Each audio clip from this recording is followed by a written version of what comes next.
Hello everyone and welcome back to another session of SSB Crack Exams on Daily Current Affairs. I am Chetan Apura and let's start today's session for 20th June. First of all, let me tell you about SSB Crack Exam. So this is a one-stop solution for all the major defense-related examinations like AFCAT, NDA and CDS. For more details regarding the courses and the modules that we offer in our courses, you can visit our website learn.ssbcrackexams.com. You can also subscribe to our YouTube channel for regular current affair videos and other defense-related videos and also videos related to SSBs. Do not forget to download our Android app from Google Play Store, that is SSB Crack Exams. Now moving on, we shall start our session with the question of the day from yesterday's session. So I asked you guys about what are the 6 principal organs of United Nations or the UN.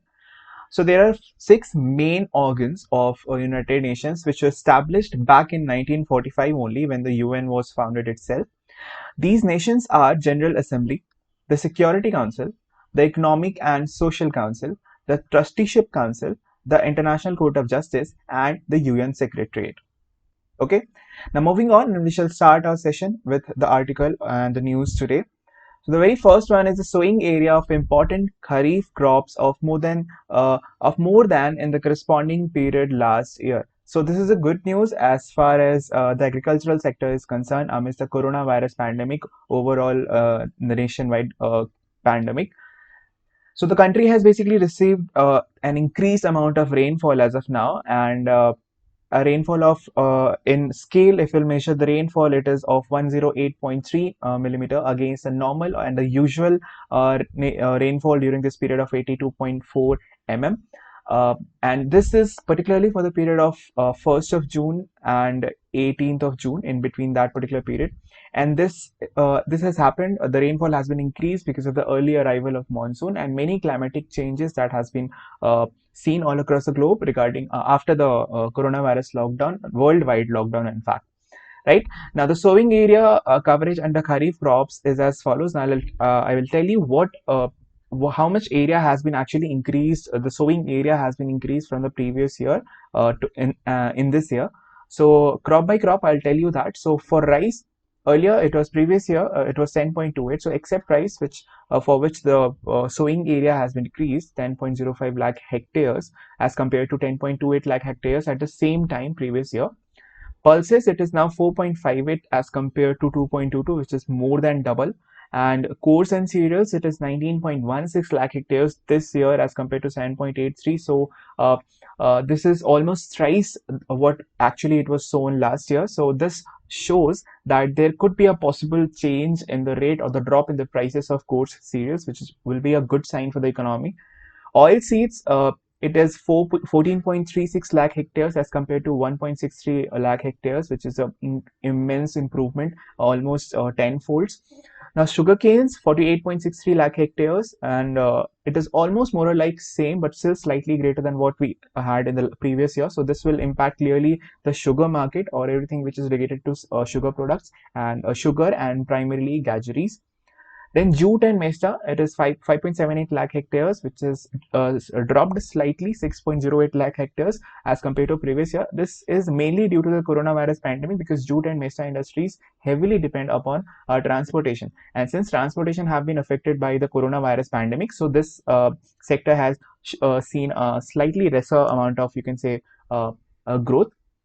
For cotton production, cotton sowing, in fact, 28.77 lakh hectares as compared to 18.18. So this has also shown a good amount of rise in the sowing area. Right now, one thing I must make clear to you guys that if the sowing area is increased, this means that the overall production will also increase, and if overall production will increase, then clearly the market there will be greater amount of that particular product in the market, and if the product is greater, that is means supply is great. If supply is more, this means that the prices will go down, right? Because demand is not going to increase drastically, but since as you can clearly see in some sector, for example coarse cereals and oil seeds, since the supply has been increased significantly, so it will definitely affect the prices and they might drop, right? Now moving on to our next news, after providing for enough surplus stocks for domestic market, ban on export of hydrochloroquine has been lifted by the government. So earlier it was banned, the export of hydrochloroquine was banned owing to the deficiency of hydrochloroquine in the country itself. Now the government has lifted ban on export of anti-malarial drug hydrochloroquine. Now, this is also an anti-malarial drug, API, and formulation with immediate effect. Right. So as of now, the ban has been lifted, and now it can be exported to other countries as well. This was decided by an inter-ministerial high-level empowered committee, and basically this committee meets regularly on fortnightly basis. Now, fortnight means every 14 days. So after every 14 days, after end of every 2 week, they meet, they assess, and basically they assess the availability of drugs in the country, and will continue to meet to monitor the situation in further times also. Right now, in this particular meeting, it was noted that during March and May 2020, which is actually the period of lockdown due to coronavirus pandemic in the country, and the number of manufacturing units, which was earlier the manufacturing units of hydrochloroquine, which was earlier only 2, it has increased to 12 as of now. Right, this shows the improvement in the production quality and production quantity, in fact. And the country's production capacity of hydrochloroquine have been increased 3 times. So earlier it was just 10 crore tablets, but as of now, present situation, it is 30 crore tablets, and in the upcoming 2 weeks, plus 5 crores is also expected to be added to this tally. So this means that we have a surplus amount of tablets, the hydrochloroquine tablets. The current demand is only 12 to 13 crore tablets for our country. So rest of it can be exported to other countries, and we can gain, of course, some money from that. Right.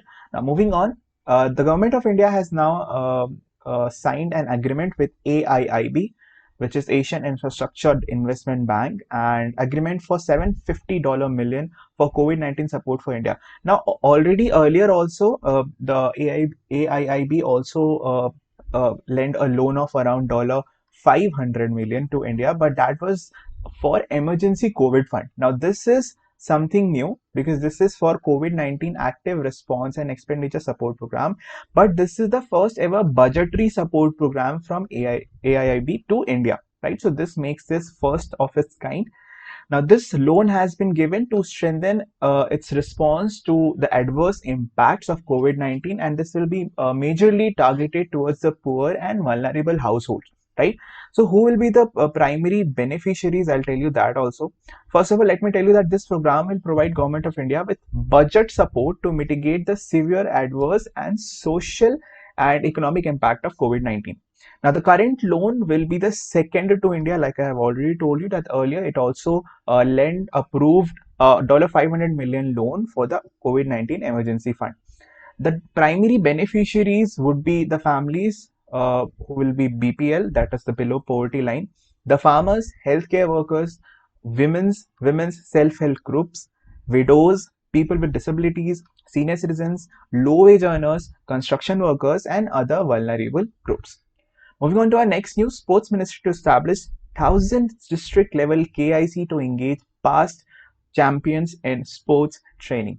Now, for grassroots level training of all the athletes that we have in our country at present, and to ensure that they have a sustained source of income for them in the sports ecosystem as well as in the sports fraternity, the Sports Ministry now has decided to establish 1000 KIC, that is Khelo India centers, okay, and that will be, of course, established at the district level all across the country in each and every state.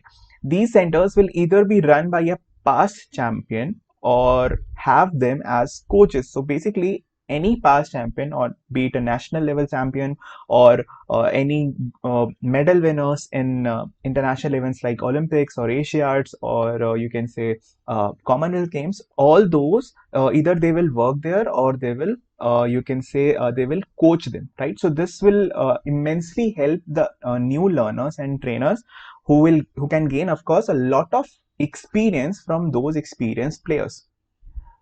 To ensure that anyone who has played sport at the national level has a life of dignity and financial stability, this scheme will definitely help them. A shortlisting mechanism has been put in place to identify the past champions who are eligible to either establish their own academy or work as a coach in these centers. Further, training will be imparted at Khelo India centers in 14 identified sports for excellence in Olympics, including archery, athletics, boxing, badminton, cycling, fencing, hockey, judo, rowing, shooting, swimming, table tennis, weightlifting, and wrestling. Football and traditional sports have also been included in this particular scheme, right? So all the primary, you can say, segments of sports have been covered in this scheme. Moving on, so a good decision and a strong and firm decision is coming from the government, that the government has been told the industries to submit list of Chinese imports.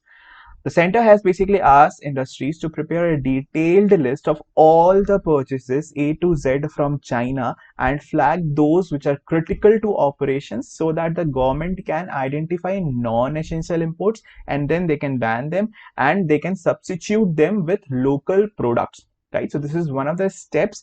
Uh, uh, there are two reasons behind it. The one reason being the fact that, of course, we know we have a certain standoff and clashes among the border tension, the border in the Indo-Chinese border area in the Ladakh region, in the Galwan Valley region in the recent cases. Apart from that, this will also be a step towards Atmanirbhar Bharat by promoting the locals under the being vocal to local phrase.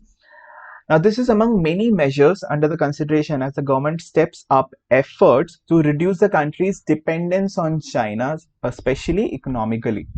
Moving on, basically, it was told by DPIIT, which is the Department for Promotion of Industry and Internal Trade, has reached out to trade associations seeking a list of items, like I said, a list of items to be imported from China, ranging from automobiles, pharmaceuticals, toys, plastic, or furniture, etc. So a new appointment now has been done for the post of Chairman of NIPFP, and Urijit Patel, who was the former RBI governor, has been appointed as that. And the former RBI governor Urijit Patel has been appointed as a chairperson now. And what is this NIPFP? So this is National Institute of Public Finance and Policy, and this will be a 4-year tenure starting from 22nd of June, and he will succeed the previous chairman Vijay Lakshman Kelkar. Now, what is this NIPFP? So this is an autonomous research organization which was set up by Finance Ministry, Planning Commission, and some state governments along with some academicians. The governing body of this particular institute consists of 3 representatives of the Finance Ministry, 1 from RBI and Niti Aayog each, then 3 of sponsoring state governments, 3 distinguished and different economists, 3 heads of sister research institutes, and members of other sponsoring agencies and invitees, right, on permanent or non-permanent basis. Moving on, we shall end our session with the current COVID-19 situation. So yesterday, India saw the highest growth in a single day as far as the confirmed cases is concerned. So India saw a total of 14,500 rise in the cases of COVID-19. As of now, the total number of active cases is 1,68,000, although it also saw the highest number of cured cases in a single day, which was 9,120. So this is also a good sign. Moving on, and we shall start our quiz time. And the first question for today is, which of the bank has recently provided its first ever budgetary loan to India? So the correct answer is AIIB. Earlier, it has already approved a loan of $500 million, but that was not budgetary loan. That was a emergency fund. So correct answer is option B. Which of the following country is not a part of AIIB? So it is Asian Infrastructure Investment Bank. So of course, Asian countries will be there, and France is not an Asian country, not an Asian country. So so this will be the correct answer, option D. How many Khelo India centers have been decided to establish by the Sports Ministry? So it has been decided to establish 1,000 district level KICs by Sports Ministry. So correct answer is option C. Urijit Patel has been appointed as the chairperson of which of the following institutions? So he has been appointed as a chairperson for NIPFP. He was earlier the governor of RBI. The correct answer is option B. Moving on, NIPFP has not been set up by which of the following institutions? So it has been set up collectively by Finance Ministry, state governments, Niti Aayog, and some other institutions as well, but not RBI. So correct answer is option B. The next and the last segment is the question of the day for you guys. So what is identified sports for excellence in Olympics? Write your answers in the comment section, the correct answer to which will be told in the next session. Thank you. Jai Hind.